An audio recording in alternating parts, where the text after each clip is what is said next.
இந்த வழக்கினுடைய விசாரணையை சிபிஐ மேற்கொள்வதற்கு உச்சநீதிமன்றத்தினுடைய இரு நீதிபதிகள் அமர்வு உத்தரவு பிறப்பித்திருக்கின்றார்கள். கரூர் கூட்ட நெரிசல் சம்பவத்தை பொறுத்தவரை பின்னணியிலே அரசியல் காரணங்கள் இருக்கின்றன. விஜய் அதற்கு முன்பாக 4 இடங்களிலே தேர்தல் பரப்புரையில் ஈடுபட்டார்.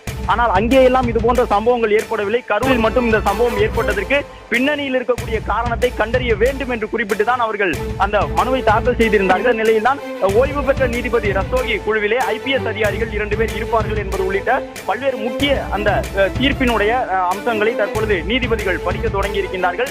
கரூர் கூட்ட நெரிசல் தொடர்பான வழக்கு சிபிஐக்கு மாற்றப்பட்டிருக்கின்றது. இது தமிழக வெற்றி கழகத்திற்கு கிடைத்திருக்கக்கூடிய ஒரு வாய்ப்பாக பார்க்கப்படுகின்றது. அவர்கள் தரப்பிலே சிபிஐ விசாரணை வேண்டும் என்பதை நேரடியாகவும் மறைமுகமாகவும் குறிப்பிட்டு வாதங்களை முன்வைத்திருந்தார்கள். குறிப்பாக தமிழ்நாடு அரசு நியமித்திருக்கக்கூடிய வடக்கு மண்டல IG அஸ்ராகார் தலைமையிலான தமிழ்நாடு காவல்துறையினருடைய சிறப்பு புலன் விசாரணை குழுவினர் இந்த வழக்கை விசாரிக்க கூடாது என்று சொல்லிதான் கரூரிலும் நீதிமன்றத்தை அவர்கள் நாடியிருந்தார்கள். மதுரை உயர் நீதிமன்றத்தை மதுரை கிளையை நாடியிருந்தார்கள். நம்ம தளபதி என்னைக்குமே பயந்து ஓட மாட்டாரு. பயந்து ஓடுற ஆளே கிடையாது. அவர் பயப்பட வச்சுதான் பழக்கம்.